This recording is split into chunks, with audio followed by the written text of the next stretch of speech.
Most of the dust has settled in NBA free agency, so it's time to take some stock of what happened. I actually liked free agency for quite a few teams, and I thought some teams had at the very least interesting ones. So I want to start with the losers first, or better put, the teams whose free agencies I didn't like. Now, of course, these could change because training camp doesn't start until next month, but right now, these are the teams I think have had a poor free agency so far. So for the second straight free agency period, the offseason moves from the New Orleans Pelicans have been befuddling at best. First of all, they traded Lonzo Ball, who was a good player, to the Chicago Bulls in a sign-and trade for Tomas Satoransky and Garrett Temple. Both of those guys are solid role players, but wouldn't you rather keep a 23-year-old who is a good passer, a good defender, a good transition player, and has good chemistry with your franchise player, who we are already hearing rumblings about potentially being unhappy? I think we can now categorize Lonzo's three-point shooting as legit. And maybe, just maybe, we'd like to see what a trio of Brandon Ingram, Zion Williamson, and Lonzo Ball look like without Eric Bledsoe and Steven Adams clogging up the paint like a toilet.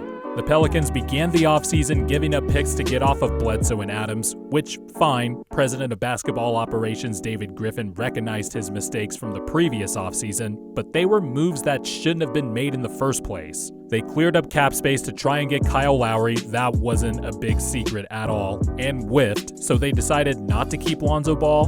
Then the Pelicans turn around and do a sign-and trade with the Charlotte Hornets for Devontae Graham and send a lottery-protected first-round pick in return.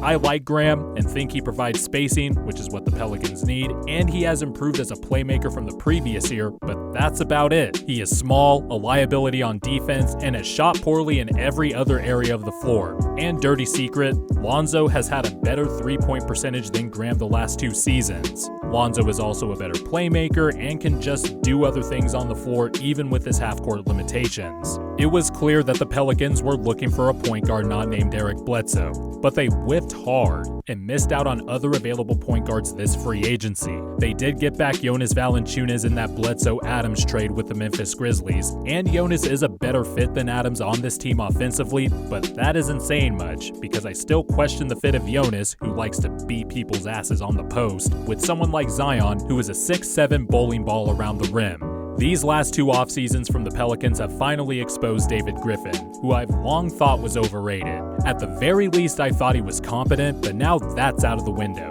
He's done a terrible job so far with a team that had youth and a boatload of draft picks at his disposal when he took the head position in the front office. Sixer fans call this the Brian Colangelo special. Speaking of, I'm putting the Sixers in this category for losers as well, because I don't think they have addressed any of the glaring needs on this roster, especially since it looks like Ben Simmons will likely stay on the team heading into the season, barring the possibility of Dame asking out of Portland when the Olympics are over. First, let's start with Andre Drummond, which nearly made me choke on my morning coffee when the news broke. I don't care if it's for the minimum, Andre Drummond is a terrible player. And no, I'm not going to overthink it and talk myself into that 1 month of effort he will put in every season to show that he can protect the rim, rebound, and get deflections with his quick hands whenever he decides to try. He makes dumb decisions on the offensive end, he will eventually complain about not getting the ball, and his effort on the other end is usually terrible. President of Basketball Operations Daryl Morey literally said after the draft that the Sixers needed a backup center that can switch on defense and or shoot, at least one of the two.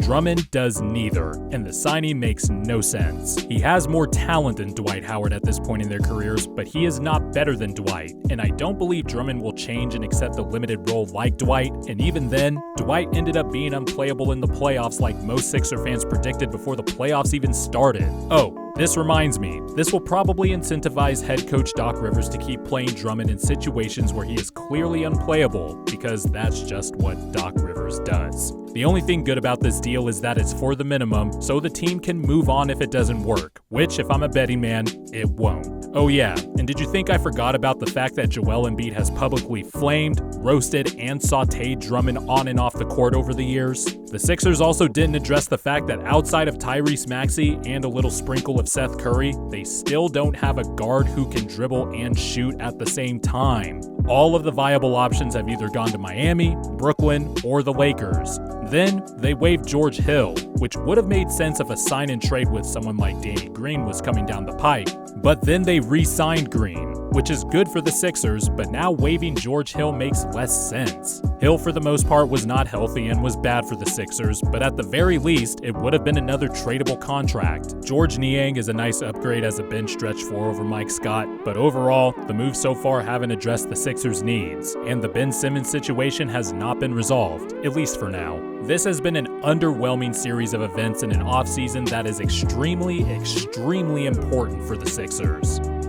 My last loser in free agency so far are the Portland Trail Blazers. And the moves are indicative of the giant blinders general manager Neil O'Shea has had on his face the entire summer. We all know that the roster has failed for the most part, and yet O'Shea believes that the roster can still contend for a title based on the moves that have been made. This team lost a first-round playoff series to a Denver Nuggets team that was a one-man show with Nikola Jokic, but they had a decimated backcourt and had other injuries as well. The Blazers did do well to bring Norman Powell back because the Gary Trent Jr. trade would have been downgraded to a disaster, but they more or less haven't changed the roster. They don't seem interested in moving CJ McCollum, which means they are probably going to trot out the 3-guard lineup, which I'm sure will be dynamic on offense, but absolutely horrendous on defense. I'm also going to take a guess and say that the fringe moves to improve the bench with Cody Zeller, Tony Snell, and Ben McLemore really haven't moved the needle for the Blazers as a team. Teams are also circling the wagons and waiting for the possibility that Damian Lillard could still request a trade once the Olympics are over. So no one probably wants to do business with the Blazers anyway at the moment. That's how bad things have gotten. The franchise star addressed the rumors a few times in Tokyo and has pretty much said that the coaching change from Terry Stotts to Chauncey Billups isn't the only thing needed to make this roster a championship team, as you can see in this quote right here. So do you really think Dame believes that these moves in free agency exactly improve Portland's outlook? Unfortunately, I'm sure Neil O'Shea feels that way, as demonstrated in his exit interview presser after his team got booted out of the first round, where he threw now former coach Terry Stotts under the bus, backed the bus up over him, just to run him over again. So we'll see what happens, but I'm sure Portland is heading in a direction that isn't what Blazers fans want or deserve. So those are my teams who I think have had a bad free agency. If you like this video, give the video a like, subscribe to the channel if you want more basketball videos and other types of content.